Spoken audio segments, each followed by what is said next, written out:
এখন হচ্ছে সকাল ওই 6টা 15-20 মতন বাজছে। আর আমাকে আর আমার ছেলেকে দেখে তো বুঝতেই পারছো আমরা রেডি হয়ে নিয়েছি। তোজও সকাল সকাল উঠেছে, প্রায় 5:30 পৌনে 6টার দিকে উঠে একদম তাড়াতাড়ি করে রেডি হয়ে নিয়েছে। আর আমরা এখন সবাই মিলে যাচ্ছি হচ্ছে পুরী, রামপুরহাট থেকে। আমরা তো রেডি হয়ে নিয়েছি, কিন্তু এখানে আমরা ওয়েট করছিলাম টোটোর জন্য। প্রায় 6:30 বেজে গেছে, এখনো পর্যন্ত টোটোর দেখা আসছিল না। অবশেষে টোটো যাকে বলা ছিল সে এলো।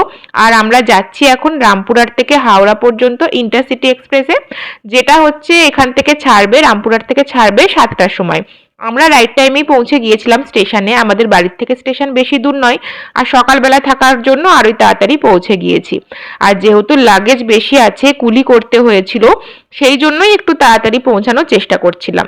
আর আমরা সবাই মিলে ফুল ফ্যামিলি যাচ্ছি হচ্ছে পুরী, মানে আমি, উজ্জ্বল, মামুনি, বাপি, তারপরে হচ্ছে মা, বাবা, মণিমা, ভাই, অপর্ণা আর কাকু কাকিমা, মানে অপর্ণার বাবা আর মা, মানে পুরো ফুল ফ্যামিলি। ট্রেন চলে এসেছিল রাইট টাইমে, একদম 7টার সময় ট্রেন রামপুরহাট থেকে ছেড়েও দিয়েছিল। ওজো তো বিশাল খুশি, সকাল সকাল উঠে গেছে, তবু একটু কান্নাও করেনি। ও জানে যে ও পুরী জগন্নাথ দেখতে যাচ্ছে। তো ওজো তো এমনিতেই জগন্নাথ দেবের ভক্ত অনেক দিন ধরে।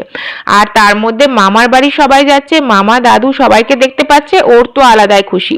আমরাও অবশ্য আনন্দই ছিল যে সবাই মিলে যাচ্ছি একসাথে। অনেক দিন পর সবাই মিলে যাওয়া হচ্ছে। সেই লাস্টবার গিয়েছিলাম দার্জিলিং। আর দার্জিলিং আর পুরীটা বাঙালির জন্য একটা অন্য ইমোশন। আর লাস্ট বার পুরী আমি গিয়েছিলাম অনেক বছর আগে, 10 বছর তো হবেই।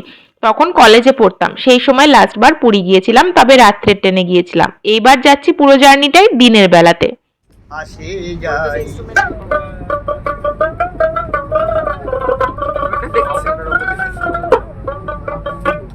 আট কুঠুরি নয় দরজায় বাউল গান শুনতে শুনতে তোজো তো বিভোর হয়ে গেছে, কারণ ছেলে আমার মিউজিক প্রেমী, যে কোনো গান বাজনা শুনলেই খুশি হয়ে যায়। মামনি আবার প্যাকেটে করে নিয়ে এসেছিল মুড়ি মাখা, মুড়ি বাদাম সব দিয়ে পেঁয়াজ দিয়ে মাখিয়ে। কারণ জল খাবার খাওয়ার তো সুযোগ হবে না, আমাদের হাওড়া স্টেশন পৌঁছাতে পৌঁছাতে 11:30 পৌনে 12টা বেজেই যাবে। সেখানে গিয়ে একদমই লাঞ্চ করে নেওয়ার ইচ্ছা। তারপরে 2:15-র সময় আছে হচ্ছে শতাব্দী এক্সপ্রেস, সেটাতে করেই ভুবনেশ্বর আমরা পৌঁছাবো ওই 8:30 রাইট টাইম, জানি না কখন পৌঁছাবো। এই যে নেমে গিয়েছি হাওড়া স্টেশনে, আর দেখো লাগেজের সংখ্যা, মানুষ ছিল 11 জন, তোজোকে নিয়ে 11:30 জন, তো লাগেজ তো একটু বেশি হবেই। সব থেকে বেশি লাগেজ বোধহয় তোজোরই ছিল। হাওড়া স্টেশনে পৌঁছে আমরা চলে গিয়েছিলাম ফুড প্লাজাতে।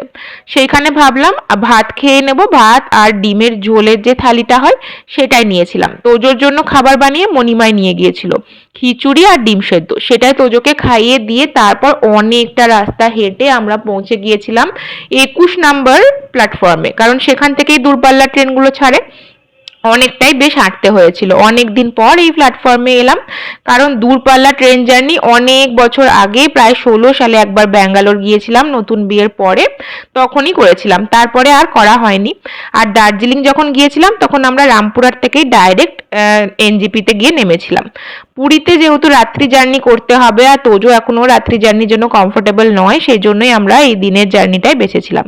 শতাব্দী এক্সপ্রেস চলে এসেছিল একদম সঠিক সময়ে, আর উঠতে উঠতেই 4টের মধ্যে আমাদেরকে আবার স্ন্যাক্স দেওয়া হলো। তাতে ছিল চিড়ে ভাজা, একটা ছিল হচ্ছে গুড় বাদাম, একটা স্যান্ডউইচ, আর ছিল হচ্ছে কচুরি। কচুরিটা একদম বাজে খেতে ছিল, মিয়ে গেছিল। খাস্তা কচুরি লেখা থাকলেও একদমই খাস্তা ছিল না। আর তার সাথে ছিল হচ্ছে চায়ের সামগ্রী, মানে পরে গরম জল এসেছিল, চা বানিয়ে খাওয়াই যায়। তোজো বেশ ভালোই ছিল ট্রেনে। আগেরবার দার্জিলিং যাওয়ার সময় একটু এদিক ওদিক করছিল ট্রেনে, এবার দেখলাম সেই ব্যাপারটাও নেই, বেশ সুন্দর সবার সাথে বসে বসে জার্নি করছিল। রাত্রি 7:30 বাজতে বাজতে ডিনার এসে হাজির। ডিনারে আমাদের ননভেজ বলা ছিল, টিকিটের সাথে কিন্তু এর দাম ধরা থাকে। ডিনারে ছিল হচ্ছে পরোটা, ডাল, চিকেন, ভাত, দই, আর ছিল হচ্ছে সবশেষে দিয়েছিল আইসক্রিম। আমরা ডিনারটা এই ট্রেনের মধ্যেই সেরে নিলাম, কারণ আমরা দেখছিলাম ট্র্যাক করে যে ট্রেন বেশ লেট আছে, 1 ঘন্টা তো লেট হয়েই যাবে। আর ততক্ষণে বেশ খিদে পেয়ে গেছে, কারণ সকালবেলায় লাঞ্চটা অনেক তাড়াতাড়ি হয়েছে। 1 ঘন্টা লেট করেই আমরা পৌঁছেছিলাম, প্রায় 9:30টার সময় ভুবনেশ্বরে পৌঁছেছিলাম। তোজোকে ওই ট্রেনের ডাল আর ভাতই খাইয়ে দিয়েছি, সাথে একটা ডিম সেদ্ধ আমরা নিয়ে নিয়েছিলাম হাওড়া স্টেশন থেকে, সেটা দিয়ে খাইয়ে দিয়েছি, কারণ ট্রেনের খাবারগুলোতে ঝাল ছিল না। খাবার কোয়ালিটিও যে খুব একটা বাজে ছিল সেটা নয়, ঠিকঠাকই ছিল। তারপরে স্টেশনে নেমে আমরা ওখানে অটো করলাম। অটোতে প্রায় 150 টাকা করে নিয়েছিল এক একটা অটোতে। দুটো অটো করে আমরা পৌঁছে গেলাম হোটেলে। স্টেশনের কাছেই আমরা হোটেলটা নিয়েছিলাম। তারপরে কালকে আমরা বেরোবো আবার বেড়াতে। আজকের ব্লগটা এখানেই শেষ হচ্ছে। সবাই ভীষণ টায়ার্ড, এখন ঘুমাতে পারলেই সবাই বাঁচে। আর ব্লগটা কেমন লাগলো অবশ্যই জানিও। এরপরে আরো সুন্দর সুন্দর ব্লগ আসছে, সেই জন্য চ্যানেলটাকে অবশ্যই সাবস্ক্রাইব করে রেখো।